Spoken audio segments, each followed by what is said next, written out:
Buonasera e ben ritrovati con l'informazione flash di New Sicilia. I principali titoli del pomeriggio: ricorso al riesame per le due 42enni accusate di tentato omicidio aggravato a Catania per aver dato fuoco ad una 26enne.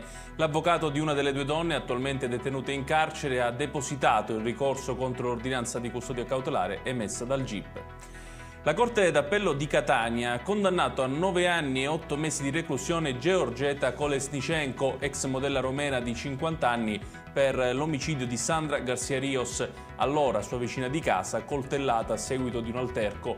In primo grado la donna era stata condannata a 2 anni. Con grande orgoglio la regione siciliana accoglie il trofeo CONI 2024. Queste le parole di Renato Schifani, che domani sarà a Catania per la cerimonia d'apertura dell'evento, alla presenza del capo dello Stato Sergio Mattarella, del presidente del Senato Ignazio La Russa e di quello del CONI Giovanni Malagò. 49 migranti originari di Sudan, Somalia e Guinea sono stati salvati al largo delle coste di Lampedusa da una motovedetta della Guardia Costiera. I migranti erano partiti da Sfax in Tunisia a bordo di un piccolo barchino di soli 6 metri. E chiudiamo con il meteo. Continuerà anche domani il colpo di coda dell'estate in Sicilia. Il campo di alte pressioni che sta abbracciando l'isola garantirà infatti ancora cieli sereni e temperature alte in tutta la regione. Ed è tutto per questa edizione. Tutti i dettagli su queste notizie li trovate come sempre sul nostro sito www.newsicilia.it.